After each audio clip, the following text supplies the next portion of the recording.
Hello everyone, Rabbi Jacobson here broadcasting from the Holy Land. The topic we will be discussing is how to become more sensitive. This class is dedicated by Dahlia Abraham Klein in memory of her father Yehuda ben Chaim and Rachel. In their merit, may these words coming from the Promised Land, the Holy Land, the land of Israel, being beamed and streamed all over the world, serve their merits and their merit and the merit of Dahlia and the whole family. Whenever you speak words of eternal words of Torah, eternal words that affect our lives, it always carries particular power and strength and to draw down blessings in all matters of health and livelihood and peace and, of course, family and children and everything else that person may need. So, we ask a question, how to become more sensitive. I believe we go back to an earlier question. First ask, why should we become more sensitive? What exactly is this thing called sensitivity? Some people translate sensitivity as empathy, being sensitive to another person, not just to yourself. And in that sense, there's a scientific theory, prevalent theory of late, called the mirror neurons, that were actually wired to be sensitive. A classic example is, if you see, God forbid, somebody from a distance about to close a door on their fingers, you may wince, even though you don't feel pain, but you can identify with that pain. It's like a mirror neuron, that your neurons are mirroring someone else's experience. So that's a form of wired sensitivity that defines in many ways the human race. And it's not, frankly, only for humans. It also exists in nature, in the other species of the world. Others will describe sensitivity as being something that is a choice we make.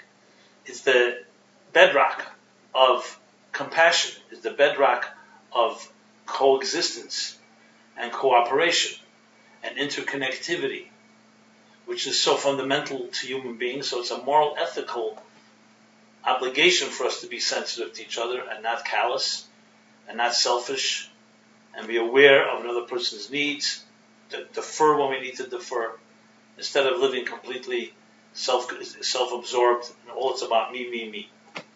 So whether you think of it as that we're wired that way, or that's something that we make by choice, or perhaps it's a combination of both, regardless, it is definitely a cornerstone of civilization. Imagine life without any sensitivity. If we completely were selfish, self-contained, selfish human beings, narcissists, everybody, what kind of world would it be? So sensitivity, in a sense, counters that force, which is that it's all about me, and creates a breathing, a type of exhaling and inhaling, and a give and take, which is so fundamental to life. Whether it's love, or whether it's to strangers, whether it's love to people you know, and people you are your flesh and blood, or people your spouse, or to strangers, sensitivity is a component, often underappreciated, that is critical in our ability to really coexist and also build our own confidence. So imagine parents were not sensitive to their children. When a child cried, they were ignored. Unfortunately, this happens more often than not, or more often than we would like. If parents were not sensitive to their children's needs, if educators were not sensitive to their students' needs, what kind of world would we have? What happens if a person doesn't have someone else's sensitivity? They begin to question themselves. So sensitivity, besides being the right thing to do, to be a kind person, to be kind to another, is also critical to human development. Without the sensitivity of others who would have the patience, because in a way patience is a subset of sensitivity, and the care to spend time, to invest time and energy to help a person who may be more vulnerable and defenseless, talking about a child, or for that matter someone even older that is vulnerable and defenseless. The basic, most important requirement in life, which is like water to a flower, is the care and concern for another that would be lacking if without the word sensitivity. So it's one of the best exercises to figure out when you want to know how important something is. Think of it in the opposite. What would be if we didn't have it? Think of the other extreme. If we didn't have sensitivity, what would life be like? So I can continue on and make a case for the importance of sensitivity, but I think that suffices. I think most of us, if not all of us, would agree that sensitivity is a requirement. And even if we don't agree always that we have to be sensitive to someone else, we definitely feel others should be sensitive to us. Which leads me to, of course, the golden rule, the statement that Hillel said to the potential convert when he asked, "Teach me the entire Torah standing on one foot." What were his words? Don't do unto others that which you dislike being done to you. In other words, we sometimes translate that as love, as care, but it could also be translated as sensitivity. Don't do unto others that which you don't want done to you. So we all appreciate when someone's sensitive to us, whether it's to our feelings or to our needs or to our sometimes times when we're more vulnerable and in need of someone being sensitive. The question is, are we as sensitive to others as we would like them to be sensitive to us? So I think when you pose it that way, most of us, if not all of us, would argue absolutely sensitivity is a critical component. I will elaborate more on this importance, but I wanted to begin with that because to ask the question how to become more sensitive, someone will say, 1 second, who says I should become more sensitive? Why should I become more sensitive? Before you ask the question how to become more sensitive. So to get to the answer how to become, we need to elaborate a bit more of the importance of the sensitivity. What I stated was really basic. The basic principles of education, of nurturing, of respect, of mutual respect, dignity, giving people that type of care and sensitivity to them that they exist and that they're valuable and so on. But if you go a little deeper into it, it becomes more profound. Because here comes the real question. Topic I've talked about many times in different contexts. A while back, a few months back, we had a series called the Vice Advice series. And we talked in vices, the vice of selfishness and the vice of narcissism and the vice of being self-dead. But the root of all vices is that I am more important than anything else. And this goes back into an existential question. And that is, are we a universe made up of 7 billion individuals, independent individuals, or is it 7 billion pieces of one bigger mosaic? Now, no one would ever ask that question about nature, whether it's mineral world, the vegetable world, the animal world, the world of underwater, the amphibious world, because there it's clear. Whether it's the cross-pollination of bees and nectar and flowers, whether it's other forms of interactivity, whether it's what's the word I'm looking for? It'll come to me. All the different ecosystems that exist, and the food chain is so interwoven. The more you study it, the more amazing it is. How take out one little link, it's like a computer code. Frankly, I say the other way around. A computer code is replicating the precision of nature. Take out one dot, take out one point, and the whole chain can be compromised. If whales don't migrate properly, thousands of miles, it'll affect thousands of miles further the consumption of the algae or the other forms of life that if they grow too much in abundance and are not eaten, will overwhelm the resources and cause extinction of other species. I mean, I can go on and on and on of the interconnectivity where no one will argue in nature that the universe is a bunch of fragmented pieces that happen to work together from time to time. On quite the opposite.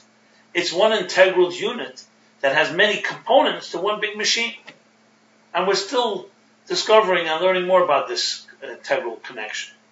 When you go into the subatomic world, the world of quantum mechanics and physics, it's even more so how atoms relate to each other. The different theories clearly that there's a unifying element that connects everything, and this separation that we divide and the diversity, and even that may lead even to conflict, is really the anomaly and an aberration to what nature is all about. Because nature has its own way of self-correcting, market corrections, reality checks, and this balance. As you'll see, for example, a most obvious element is very simply this, that when the species that are consumed most are the ones that multiply in largest numbers. For example, there are a lot more vegetables in this world than there are animals. The vegetables are consumed by animals, and not the other way around. In the world of animals itself, those the smaller insects and species that are consumed by larger predators multiply much more. And the animals that are not consumed or very rarely consumed multiply less. So you see this balance, this constant balance. I remember reading about Yellowstone when the wolves began going extinct. What happened was there was a oversaturation of elk that destroyed the resources, and literally the whole park was in peril because there were no wolves killing those elk. So the elk became overpopulated. Now, I understand we don't like killing, but there's a balance in nature. And that balance is integral to the unifying element that connects it all. Now, what about us humans? Why would we suddenly be an exception? We are not an exception. And that's why the Talmud gives a very interesting analogy. When it talks about loving another, it says, we are like different limbs and organs in one body. Is it conceivable that the right hand should hit the left hand if the left hand does something wrong? Of course not. That would be a disease where the body turns against itself, which is horrible. Why? Because it's one part. So even if one part is ailing, all parts are ailing. That's that famous analogy where a guy's sitting in a rowboat or in a boat with a bunch of other people, and each of them paid for their seat. And suddenly they see the guy in his seat is trying to drill a hole underneath his seat down into the water. And water begins coming through the hole, and people start yelling at him, "What are you doing?" He says, "I bought this seat, I can do whatever I want." Yeah, that's very nice. You bought the seat to sit in, but if you make a hole there, that hole is going to affect the whole boat. So essentially, even we human beings are also bound by this unity, except with one difference. We have free will. And we can choose to ignore our connection. And this returns us back to the topic of sensitivity. So sensitivity now is not just the right thing to do, to be sensitive to someone, not just as you want them to be sensitive to you. To be sensitive to our children and students and people who are less or more vulnerable and less resourceful, because that's the right thing to do. That's all beautiful. There's something more. It actually undermines ourselves when we're not sensitive to another person. You're essentially not sensitive to yourself, because that person is part of who you are. The fact that you don't know it does not mean that it's not part. It means that we're blinded.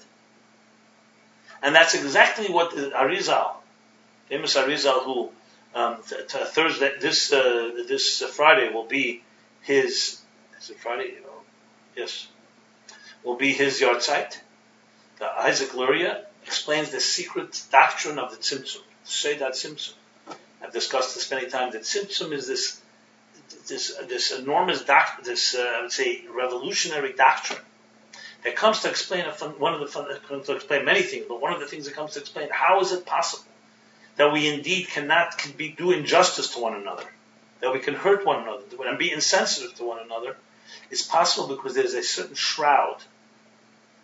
Think of it like a curtain, shroud, that veils our integral unity. So we can convince ourselves, I have nothing to do with you.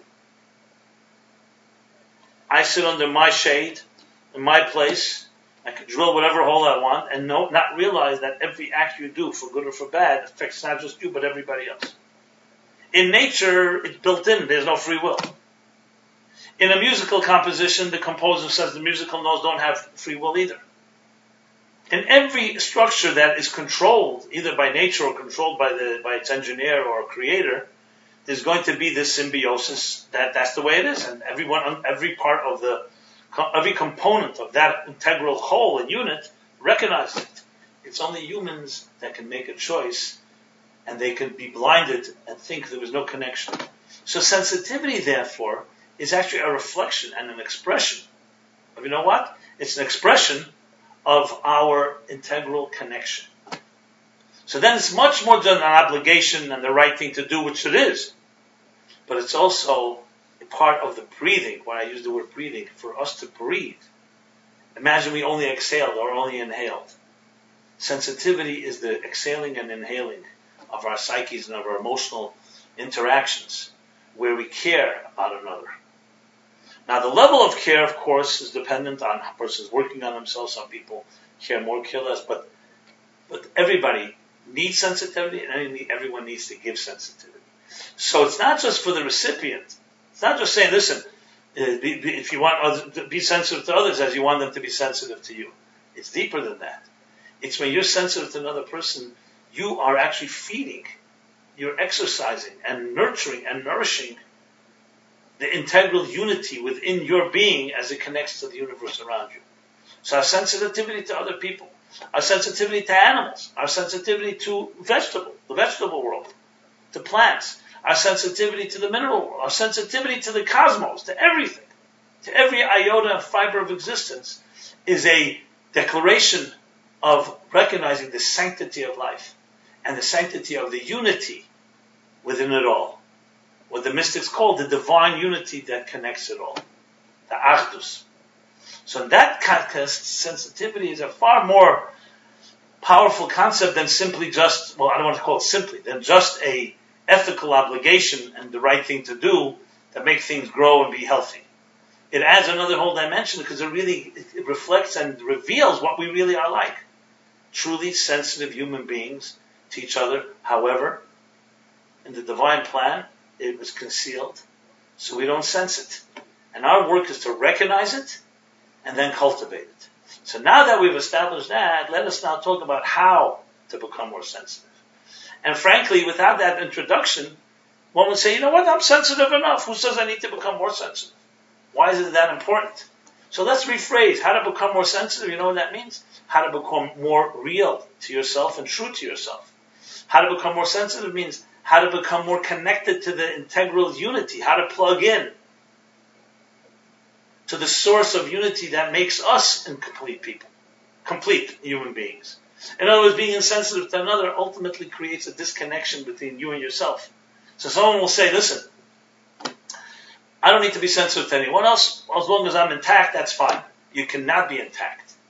Because you are also made up of parts.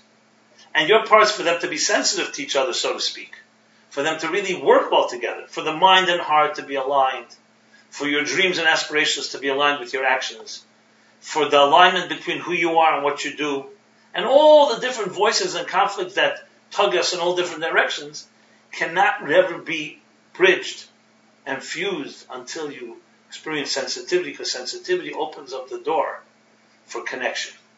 It opens up the door for unity. And once that door opens up, it brings you that peace of mind that you also find being sensitive even to yourself.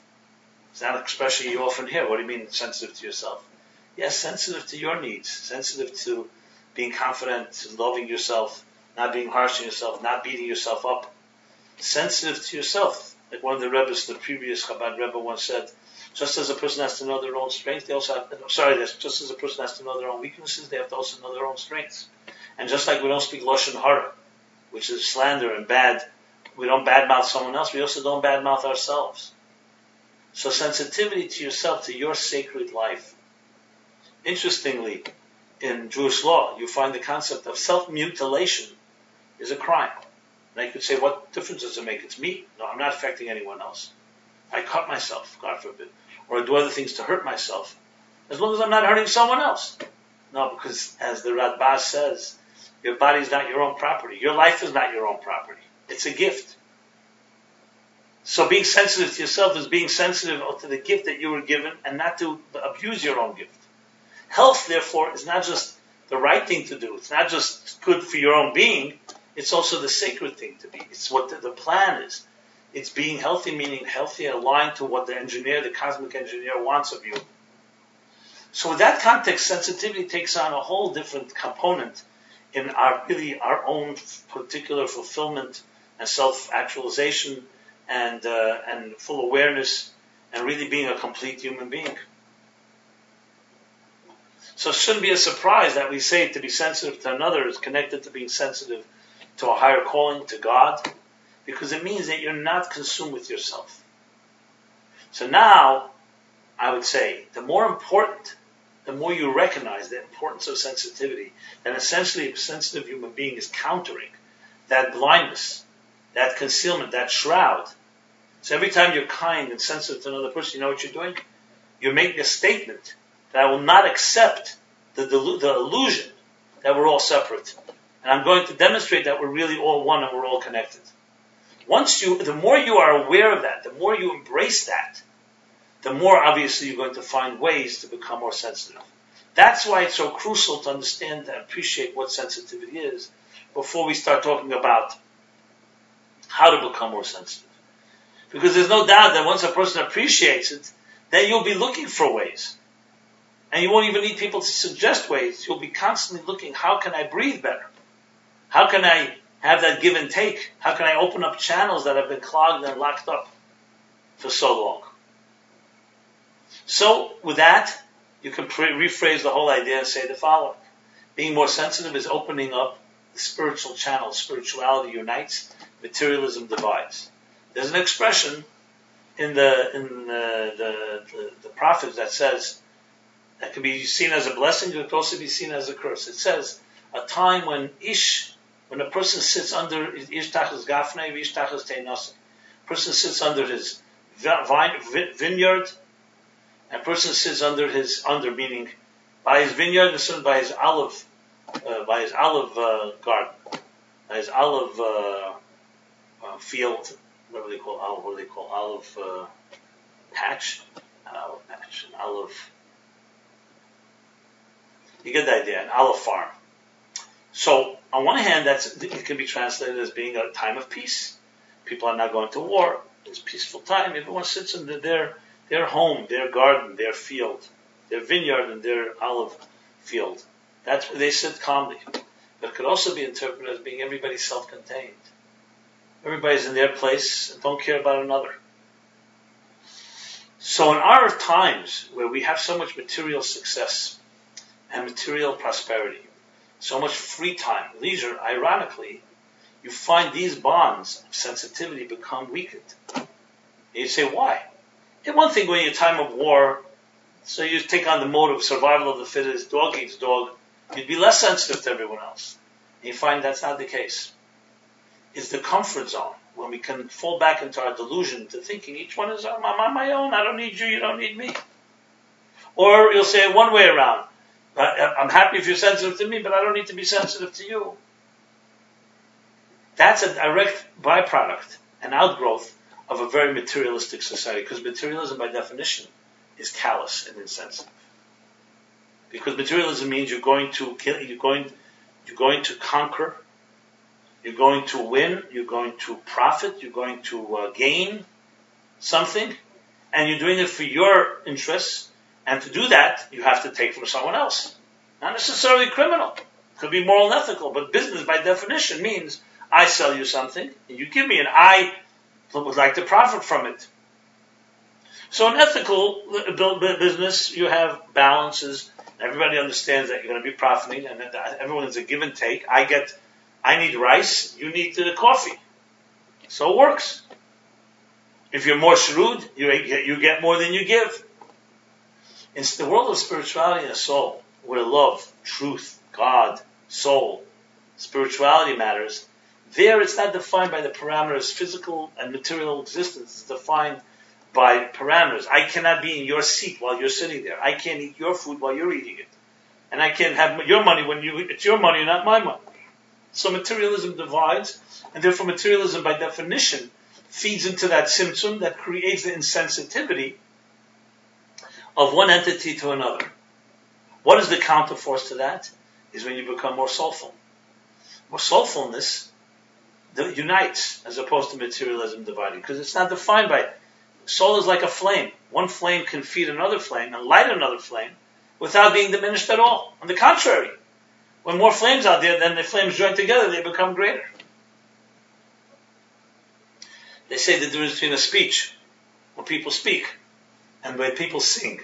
When you speak, one person speaks, another person can be speaking and listening at the same time. It's noise. If there's a speaker speaking and people are just making a lot of noise, it's commotion and distracting, besides being disrespectful. When people sing, you can sing together many voices, and it's called harmony. It's called a chorus. But it's the same thing. They're using their voices. They're different people, different voices, but they're singing something about a song that lifts it up from the divisiveness of materialism. When we speak language like I'm speaking right now, so if I'm speaking and you're speaking and 25 other people are speaking, it's going to be a lot of noise. But when you sing a song, it takes us out of our own self and our own egos that divides and leads us into that sensitive place where we may have different voices and we're definitely different people, but we're joined together in a harmony, and it sounds beautiful when it's sung the right way. Obviously, there's always that side where people say, what's worse than one person singing out of tune? Two people singing out of tune. But I'm talking about singing in tune. So it's a tremendous lesson. The same voices, the same people can be conflicting or they can be uniting. They say the difference between a speech, a party, and a farbrengen. Farbrengen is a Yiddish word for gathering together for a spiritual reason, a spiritual type of gathering. A synergy. That when someone gives a speech, one person is speaking and nobody's listening. When there's a party, in a party, everybody's speaking and nobody's listening. At a farbrengen, no one is speaking but everybody's listening. Now you may have a speaker, but he's not consumed with his speech. He's just being the so-called MC, if you wish, the master of ceremonies. Because if I bring like a song, it's not about me, you. It's about our integral connection. So building therefore sensitivity, becoming a more sensitive person is becoming a more soulful person. Because the more you're sensitive to someone else's soul, the more you're sensitive to them. If it's a body thing, so you're sensitive to what? Let's say the person may be sick, so you feel bad for them. But at the end of the day, how far does that go? Sensitivity really goes far when we begin to see each other as souls. As bodies, we're separate entities, as he explains in Tanya chapter 32. Separate entities. But souls unite like flames connect, like the song connects. Different voices become one harmony, one chorus. In the material world, we are experiencing the separation, the diversity that ultimately can lead to the divisiveness. So how to become more sensitive? How to become more sensitive to becoming a more conscientious person who thinks about another person's soul. And then you say, look at that soul, look how beautiful that soul is. Or look how challenging that soul is. Look at the challenges of that soul, how much compassion it deserves. These are tools to develop more sensitivity, but not just becoming a kinder, empathetic person, because you are hooking into a different track of thinking, the soulful track of thinking instead of the material track of thinking. So we have two ways to look at everything. Every time you meet somebody, every time you interact with something, every experience, it could either be it's an experience for me to derive and extract what I need and want, or it could be an experience of a give and take, of looking at that situation in a soulful way, which really means putting your ego aside and recognizing there's another bigger picture developing. That me and that person, or me and that entity, or me and that interaction can create more beautiful music. Imagine every time you meet somebody, even if it's for business reasons or for personal reasons or for whatever reasons, you see it as an opportunity to connect two entities that become more than the sum of the parts, because the music, to create a chorus, to sing a song together, how richer would our lives be? And the same thing is with interactions, not just with other humans, but with events, with experiences. You go to see a beautiful sight in the summer, you're traveling, and you see a beautiful mountain, a beautiful sunset, a beautiful beach. So you could take it as beautiful, very calming, very relaxing, and you could take it in and really feeds your equilibrium, and so on, nurtures you. Or you can see it as actually a dance, a dual act. You sit lying on the beach and you see the sun setting, for example. It's not just you're taking that in. The sun setting, the beach, is also receiving from you. And you have to look at it as a spiritual connection. That's just the awe that it evokes. That you are right now melt and become part of that full experience. It's not just the sun, the water, and you. It's one entity. It's one song. with 3 different sections. How much richer is that? That creates this unity. And in that context, when a person walks this earth, a person with such sensitivity, they see themselves as part of the process. They're never an outsider and an observer. They're interacting. They're part of they're a player in the unfolding drama that is called life.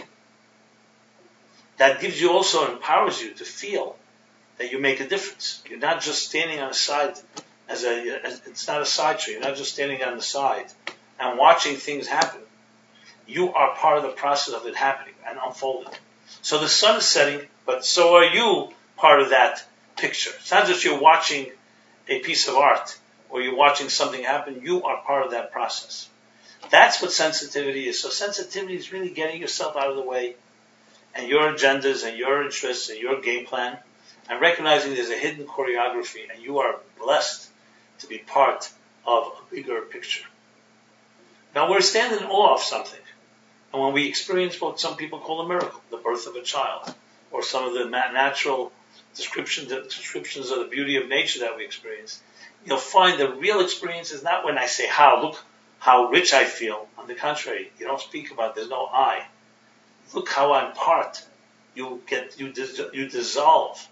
What some people call being in the zone, where you don't even think about object and subject. You become one with experience. Think of it like when you go underwater. Similar to the song. On land, we are separate mammals, separate creatures. In water, we go in water, we feel enveloped. We feel completely engulfed by a higher presence, which is why it's so calming. It's like being in the embryonic, it's like swimming in the embryonic fluids while we were in our mother's wombs.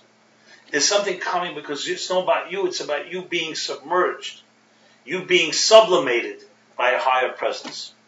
That's on a very basic level. The same is true when you feel enveloped and I don't say engorged, enveloped, engulfed by love. The waters of love. What is that feeling? Again, it takes over. It's something not me. It's like a pleasure and a delight and a sense of calm that takes control of you and you become part of it instead of it becoming part of you. That's what it is. That's what true experiences are like. They're not about you. They're about you becoming part of something greater.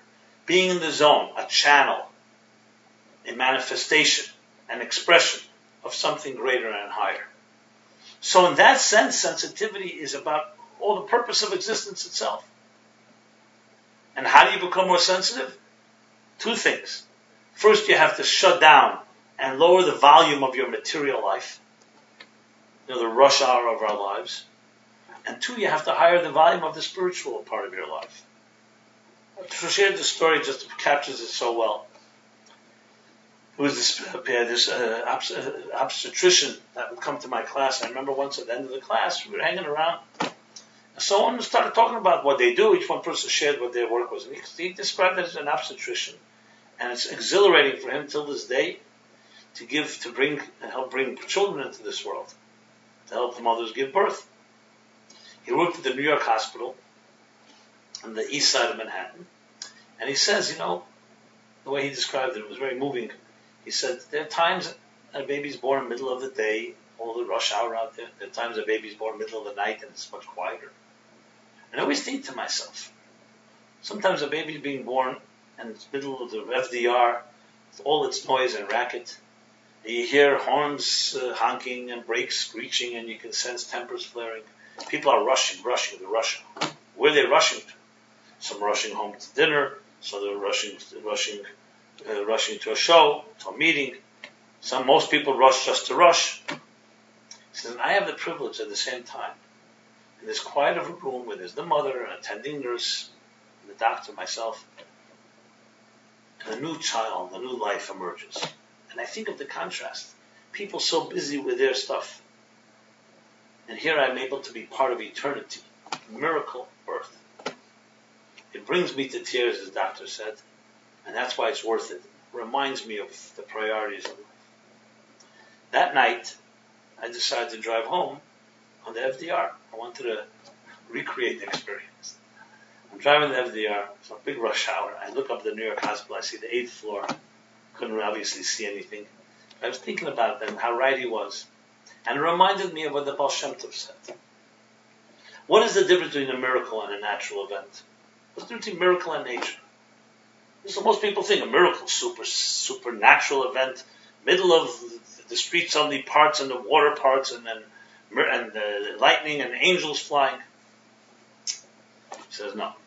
The difference in a miracle and natural event, you know what it is? It's frequency. Frequency. You wouldn't have thought of that, right? What is frequency? That if the sun were to rise once in our lifetimes, everybody would come rushing out and say, wow, look at this. The ball rising in the horizon.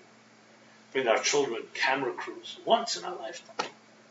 Think of a solar eclipse coming up soon. But since it happens every morning, it's the big thing. There's always tomorrow. Is it less of a miracle because it happens more than once? Or is it because we, human beings of short attention span, that need a new novelty, a new high, to say, oh, this is extraordinary? So the truth is, a miracle is really seeing the extraordinary within the ordinary. You can put it a different way, like the way the Chacham Tzvi puts it. That nature is a bunch of miracles happening perpetually, one after the other. You don't even notice, because it's happening so many times. We breathe. Is that not a miracle? We breathe, an average healthy person breathes 18 times a minute. Who even thinks about it? Go to a hospital and see someone struggling to breathe. And then you ask the doctor, why is it so difficult to breathe? You start seeing all the mechanisms in place that are necessary. You suddenly realize every breath is a miracle. How many functions have to take place, and constantly to make sure everything is right. The same thing when you eat, swallow food, or you walk in the street, or the billions of others, different systems and organisms in our being. No wonder that King David concludes the book of Psalms, I'll call neshama ta'alakah, for every soul that praises God. And the Medrash says there, neshama is soul, but could be read neshima, which means breath. I'll call neshima on every breath. And remember, soul and breath are connected because the soul is God's breath, the divine breath, by Yipav Ba'apav Nishmas Chaim, the divine breath that He imbued and fused us with. So in every breath we should praise, because we appreciate that a breath is not just a breath. So long before modern pop songs, every breath you take, every move you make, etc., King David said it, the Medrash Tehillim describes it. To appreciate the extraordinary within the ordinary. That's sensitivity. Sometimes we need a outright miracle, like a birth or something, to appreciate it. But it's happening all the time. You just have to open your eyes. The fact that you don't see it doesn't mean it's not happening. To open your eyes. I shared this story. The previous Rebbe was once walking as a young child with his father, the Rebbe Rashab, Rebbe Nishmo Seid, the fifth Chabad Rebbe. And as they were walking, he just tore off a leaf from a tree and began to rub it like anyone would do. And his father reprimanded him and said, do you know what you're doing now? You're affecting the entire evolution, the entire cosmic process of this leaf and its effect on the rest of the universe. Even a leaf. That's sensitivity. It's a sensitivity that everything in existence has deeper divine energy, and everything is ultimately united, and we are connected to it. Today, as I said, science has made it a lot easier to understand, with concepts like the butterfly effect. A butterfly flaps its wings in Kansas City, can create a typhoon in Singapore. The fact that the elements of quantum mechanics, and the science of the human body, of the DNA, and stem cells, and so on, all lead to one thing. That there's an integral unity, and that we require sensitivity to tap into it. And selfishness, or whatever you say is the antithesis of sensitivity, closes the door. It doesn't allow the breathing to, it's like blocking something.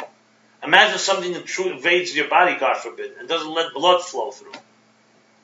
Or doesn't let some other things to be channeled from one place to the other. Sensitivity opens up channels. And we become more sensitive, as I said, by minimizing, lowering the volume of the material, like the story with the obstetrician, and recognizing there's miracles in our lives. Stop and smell the roses. We'll use that cliche. And that's so-called closing down the senses that so often delude us into thinking everything is just the here and now. And the second thing is to cultivate and nurture and nourish the soulful side within us, the music and the song. So we could be doing every moment in our lives. We have the two options: are you part of the problem and part of the divisiveness and I would say the diversity of existence, or you're part of the solution that is feeding the unity of all of existence? Now we are diverse human beings, but not necessarily divisive human beings.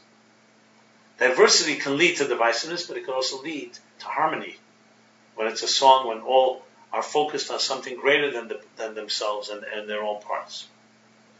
And this takes on particular emphasis in this time of year, which is what's called the 9 days. The 9 days is the saddest time of the Jewish calendar. It is the conclusion of the 3 weeks, and it concludes, of course, with the saddest day in the calendar, Tisha B'Av. What is the psychological and emotional and spiritual significance of this period in time? And remember, time, space, and soul, the human being, are three components, again, of an integral unity, a triad. Some people call it man and space and time. But the way the Sefer Yetzirah, either the oldest or next to the oldest Kabbalistic work, some attributed to Abraham, the Book of Formation, bases things Olam Shana Nefesh, space, time, and spirit or soul. So when we say something is a particular time, it means also has a particular energy. It's a particular soul force. What's the soul force of this period in time? You guessed it. Insensitivity. Separation. What's the antidote? What is the cure? Unity, connection. Why was the second temple destroyed? Because the divine presence, the purpose of existence, the engineer's cosmic unity could not manifest when people were divisive. Sinas chinam, baseless hatred. Hatred and separation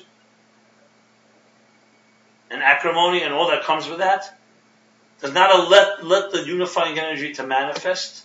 Insensitivity leads to division and ultimately to divisiveness and war and discord.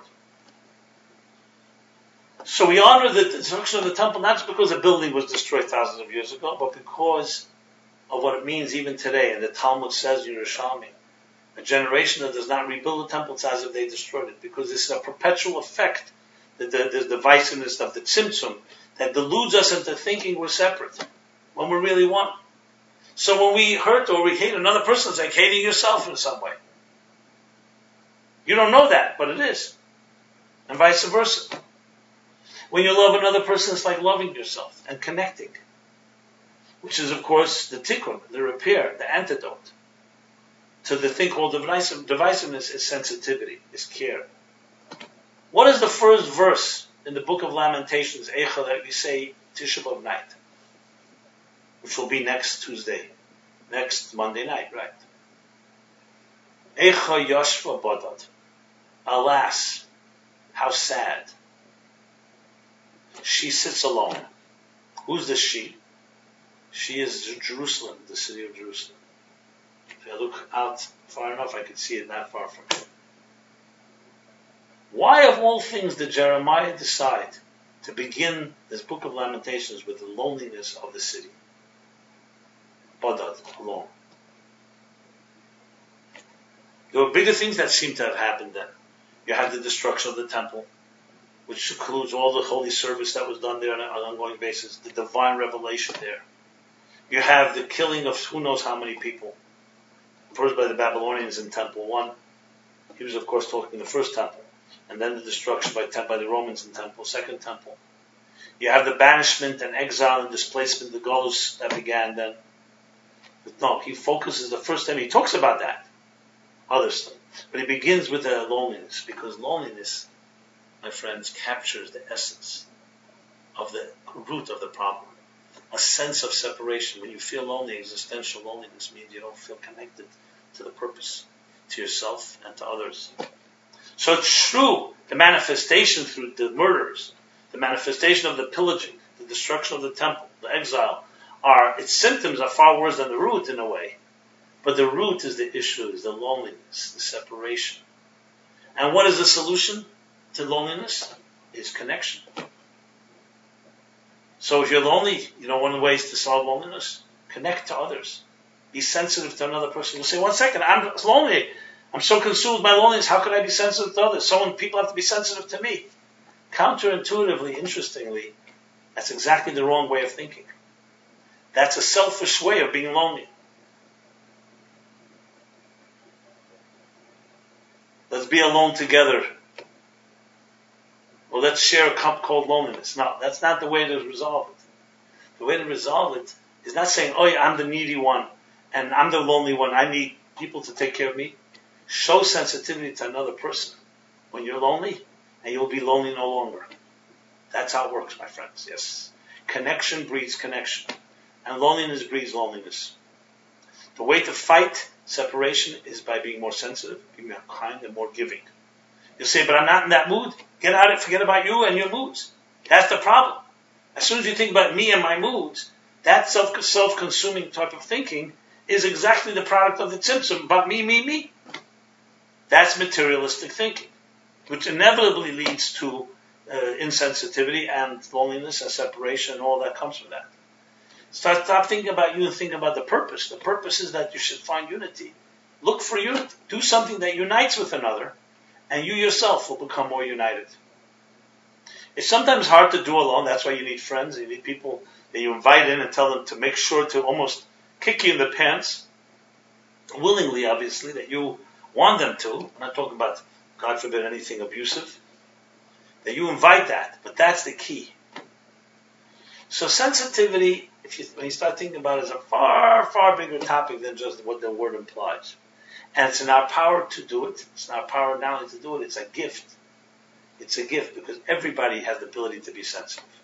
And everyone has the ability to be more sensitive than you are. We all know that.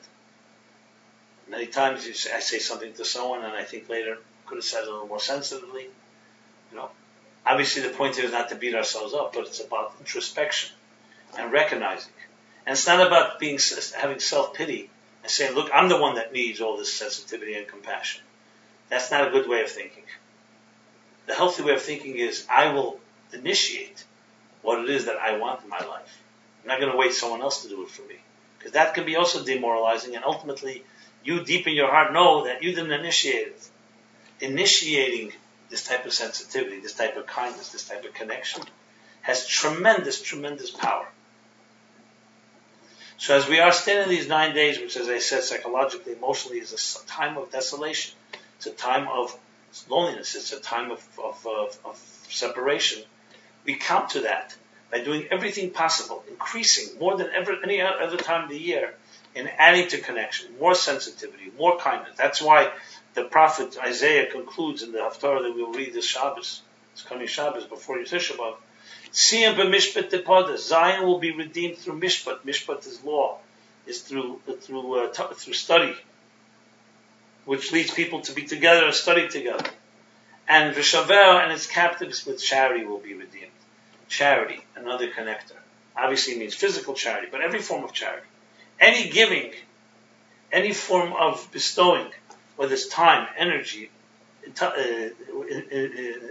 experience, intelligence, and of course financial support, that remedies and counters the forces of divisiveness that the shroud of the tzimtzum has imposed upon us. So we take control by fighting deliberately against that concealment that makes us think that we're separate, that makes us think that we're not connected. Now, we have a lot to contend with because you're dealing with a world that is teaching people actively to be selfish, to not be sensitive. You see this with even best friends. They go to work and their bosses make them compete against each other.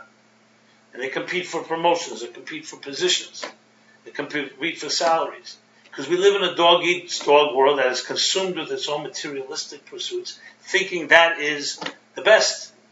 No, my friends, that's the problem. Everyone should be successful at work. Everybody should be driven. But the key thing is to remember, keep your eyes on the highest horizons, and that is the connectivity that makes us unique. How we complement each other, how we support each other. Is it a battle? Yes, it's an uphill battle because it's not the prevalent attitude. When you read a newspaper or you watch the news or what you hear in the streets or what you hear in schools. But it is the key. The key is to remember kindness, sensitivity is not just a good thing to do and a right thing to do and the basis of civilization. It is the integral component that reveals the true unity of existence. And that, not only is that, not only is that a critical thing, but also for our own unity, for our own integration, and our own ability to transcend our differences, and especially to find peace among the warring voices and the different inclinations that tug us so strongly in so many ways. People say all the time, so torn. Should I do this? Should I do that? What's a priority? This one wants this of me. This one wants that. This expectation, that expectation. Should my priority be my job? Should my priority be my home? Should I travel? Should I visit? Should I move? Voices upon voices. And very few find that inner peace that just says, here's my inner calling. Everything follows from there. That requires soulful thinking. That requires sensitive thinking. And that requires our ability to realize that there is a hidden choreography, a narrative, a story behind the story. And that story, that hidden story, the real narrative, is not made up of pieces. It's one story. It has ups and downs. It has twists and turns. But it's one narrative. It's one journey. One journey with many components. So my friends, let us all be more sensitive to each other, especially in these 9 days. Let us all dig deeper and find a little more compassion. And this doesn't mean we have to compromise our standards, but it means that we have to dig deeper and see somebody and say, you know what, maybe that person could use a nice, kind word. Maybe someone could use a helping hand. Maybe someone can use a very compassionate email or other communique or other message. There are many, many, many ways. All you got to do is apply yourself. Don't think about yourself all the time. Give some time to think, what can I do for another? And this, as I said, will come back to you many times over. Because what it does, it reveals the true, pulsating, powerful, unifying energy that makes us all better people. And as we conclude always during these 9 days, we say as the Prophet says, may these days be transformed to joy and to happiness and gladness and to holidays. Basically meaning that sadness is a form of separation. Sad people like to separate themselves. No one can appreciate my sadness. Nobody can cry with me. They can't get it. And joy and happiness unites. People like to celebrate with each other. So we take the divisive energy, the lonely, separating energy of these days, and we transform it into unifying energy by doing things like bringing gifts to each other, inviting someone to a class, sharing a message and a thought. There's so many ways today that don't cost money, that don't even take time. There's really no excuse that we should be able to respond to that Talmud that says a generation that does not rebuild the temple, it's as if they destroyed the temple. We have the ability to rebuild it by rebuilding the temples within ourselves, by creating a living sanctuary where the divine, unifying, divine presence rests and dwells among us. So though we have a body with many parts, but there's one soul that dwells there. And the same thing, the divine dwells in this temple within ourselves, within our homes and communities. And a ripple effect, yet another unifying element that affects and tips the scale for the entire world to reach Shua and Hatzalah, which means salvation and emancipation. A world where we will find that unity within the diversity of all of existence. One great song, one great beautiful musical composition with many pieces, but they all are harmony. A chorus of oneness that is the harmony within diversity. So everybody should have a very harmonious, sensitive 9 days. Mashiach does not come. May we honor Tisha B'Av in the way we have to honor it. We have to cry for what we have to cry, but tears bathe the soul, and tears create sensitivity as well. When you have the empathy, when you feel sad of something you're missing, is also a form of sensitivity. So sensitivity is not only in good times, sensitivity is often very much in a negative time that you're still sensitive. It's bothering you. You feel it. You feel the pain. You feel the loss. And that leads us to motivate us to try to do things to correct the schism, to correct that split, and to bring that unity. So be well, my friends. Again, regards from the Holy Land. Next Wednesday, please God, we will be live on location and online. This has been Rabbi Jacobson talking about how to become more sensitive. And God bless you all. Only have good news and have pleasant news and happy news. Please stay in touch in every possible way, whether it's through this YouTube channel, comment, share, like, and if you're hearing this for the first time, please send us your email so we can stay in contact. Our whole job and mission of the Meaningful Life Center is exactly that: connecting threads, unifying, sensitivity to each other in our diversity, and finding that harmony within the diversity. Be well. God bless you.